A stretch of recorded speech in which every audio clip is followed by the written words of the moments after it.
Hello there guys, welcome back to Younes Talks Football, welcome back to a brand new video. I know it's a tough time at the moment, it's the international break, it's a time of the season where no one really wants it, you know, unless for those that are really die hard about their countries, and you know, with England that's not always the case. However, it is a lot better than it used to be years ago, I think we can all say that.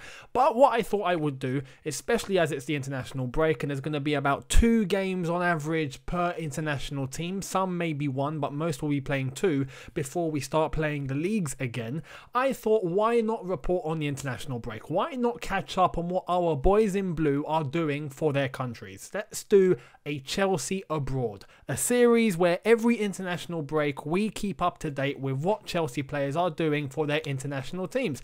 And as well as that, today is a special treat for you because I am giving you a double upload. Yes, I am going to be doing a match review for the England versus Wales game after it's said and done later tonight, so make sure to watch that one. It's a time where Chelsea fans, as well as other fans in the country, whether you're an Arsenal fan or Spurs or a United or a City or Liverpool or a Leeds, a Burnley, an Aston Villa, who knows, whatever you are, we can all come together and concentrate on one team that we all want to win, which is England. Yeah, so despite it being an international friendly, I will give you a match review later tonight after it is done. Now, before we get into what all our boys in blue have been doing, when I ask you guys, if you are new, hit that subscribe button, hit that notification bell to be notified once I've uploaded, and smash the like button. Let's try and get to 7,000 likes as usual. That's the target. Thank you all so much. Now, there's a certain striker who is not our #1 striker. However, he is recognised as being a very underrated striker, and that is Olivier Giroud. Congratulations to Olivier Giroud, because last night for France, he done a madness. He became the joint second all-time goal scorer for France by matching Michel Platini's 42 goals after scoring 2 goals in a 7-1 win against Ukraine. Now, he tries to go for Thierry Henry's record, and he's not far off. He's not far off. He is only 9 goals behind. Thierry Henry, I believe, is on 51. And I know it's not only 9 goals. You know, he needs to run some form, not just in the next match day, but for the next 2 years. If he can keep himself in the national team, it's gonna get tight. It's gonna get tight. He might not make it, but he has everything in his locker. He scored an absolute belter from outside the box, managed to cut in on his left foot and smash it into the top corner, and that sealed it. France 7-1 winners against Ukraine, a result that we didn't expect. But then again, there have been results this week that we didn't expect. United losing 6-1, Liverpool losing 7-2. I mean, we might as well just keep going on that trend. As long as it's not Chelsea losing by 7 goals, we might as well just keep going. So Olivier Giroud, congratulations, fantastic performance. And for someone that's not playing regularly for Chelsea or for their club, for his country, he is doing an absolute brilliant job. So Olivier Giroud, well done. The next game that we are going to talk about is Germany. Now, we've got a German contingency now. You know, I think it's safe to say we seem to go in periods. So we had loads of Brazilians, and then we had loads of Spanish, and then we brought in a few Italians, and now we've got Germans. I mean, it's crazy. But Germany last night drew 3-3 with Turkey, a result which wasn't expected. Even though Turkey have a good team, it's recognised that Turkey is not as brilliant as they used to be. When you look at 2004, 2008, roughly that time, Turkey had a great team. But it looks like that they might be having a rejuvenance, and they might be having a second comeback now. So Turkey with a last-minute equaliser. And that is what they do, Turkey, isn't it? They are comeback kings. They just managed to find the goal in the last minute. Well, Germany, it's not all bad news for them, because for us, Antonio Rudiger, who I spoke about in yesterday's video, he started and played very well, so fair play to Antonio Rudiger. And our boy, Kai Havertz. Kai Havertz, man of the match. Man of the match.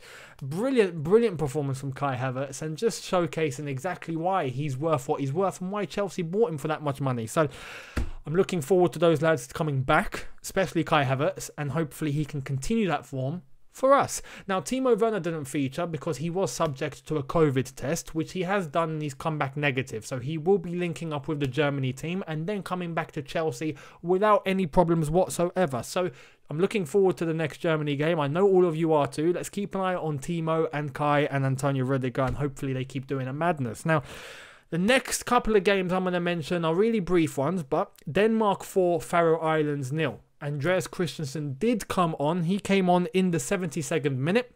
But they won 4-0 against the Faroe Islands, expected result. So no surprises there. But it's nice for Christensen to get some minutes. The same goes for Emerson with Italy.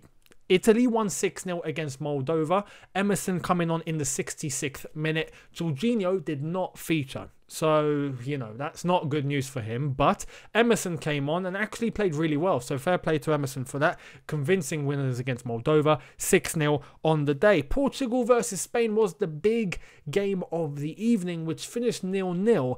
But there was a surprise.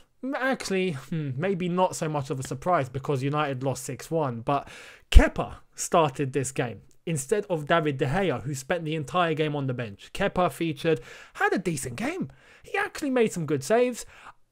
He's got it in him. He's got it in him. I wish him the best. Kepa is, you know, I know we've had a couple of things with Kepa at Chelsea where, you know, attitude looks like it was a bit of a problem, especially under Mauricio Sarri in the Carabao Cup final. I think we can't forget that.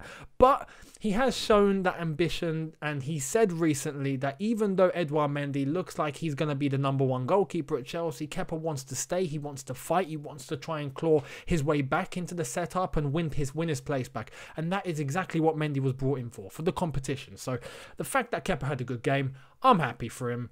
Good luck. And, you know, may the best goalkeeper get the #1 starting spot at Chelsea, even though it's looking like Edouard Mendy is going to be having that. So, yeah.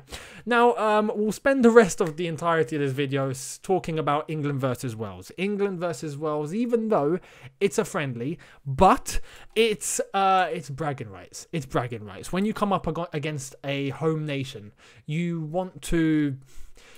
always don't want to lose, even if it's a friendly, whether it be against Scotland or whether it be against Ireland or whether it be against Wales, Northern Ireland. When it's a home nation, you want to win. Now, one thing about this game is there was a little bit of a saga that happened in midweek. Tammy Abraham, Ben Chilwell and Jadon Sancho had some sort of party, or they had some sort of gathering, and because of that, it got leaked to the press. The press started publishing about it. All those three lads had to come out and apologize individually on their Instagrams and social media, but they are out of this game. They will not be featuring because of what happened. They broke coronavirus rules, and Gareth Southgate has left them exempt from the squad, which, you know, it's not great because we've got an interest in this. Tammy Abraham and Chilwell are both Chelsea lads. And Sancho, who knows? He might become a Chelsea lad. He's definitely not going to become a Man United lad, that's for sure. But it did mean that there was a few call-ups. One of those call-ups was Reece James. And Reece James is in the team, and I'm hoping he's going to be able to feature. So I'm looking forward to that. Now, there's a couple of other absentees as well. Phil Foden won't feature. Greenwood won't feature. So the team that Gareth Southgate puts out tonight is going to be interesting because there are names that I've mentioned who should be starting, especially when you look at Chilwell, Sancho, Foden and Greenwood, who have been playing really well for their clubs, for City and for Man United, especially Greenwood. He is someone to keep an eye on, even though, you know, Man United are not looking good. Greenwood is someone that is playing week in, week out and at a very good level and always putting in a very good performance. So I'm looking forward to seeing what's going to happen. Now, the one thing with Wales is that Gareth Bale will not be playing. So he's injured. He's with Spurs at the moment. It's looking like he is going to be making his way back very soon. His recovery is going well. That's not good for Chelsea. We want Bale to be out as long as possible so then he doesn't play for Spurs. But, you know, he's on the road to recovery. Good luck to him. Wales will also be without Aaron Ramsey and Robson Kanu. So it's not all bad news when you look at England compared to Wales and the absentees that they have. I'm expecting an England win, with all due respect. I am expecting a win. Fullback Ben Davies is back. Tottenham Ben Davies. He is back as well, and he will captain the side. So they do have some firepower. At least they do have some players that are, you know, of a high level at top clubs. And Purdue as well is someone that I'm expecting is going to be playing. So that's one to keep an eye on. That is one to keep an eye on. I'm hoping for an England win. I think we all are. I can, you know, if I'm being completely honest, I think it will be fairly convincing. I'm not expecting a massive, you know, competition from Wales. I'm going with England 3, Wales, I want to say 1. I'll give them something. But that's the thing with England. You can't be too cocky, because every time we seem to do that, we somehow put in a really average performance. You look at the performances we put in against Iceland, for example. That was horrific. I mean, even though we didn't lose, but my goodness, that's the thing with England. Now, thankfully, it's at Wembley tonight. We'll see what happens. But let's just hope England win, and we can start racking up some victories, and hopefully when it comes to Euro 2021, which should have been Euro 2020, England will go ready just like we did for the last World Cup. Hopefully we put in a performance of that magnitude.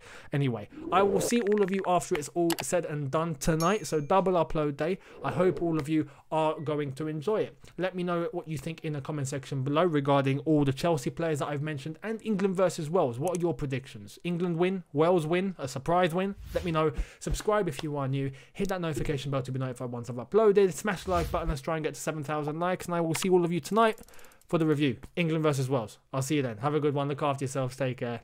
And peace.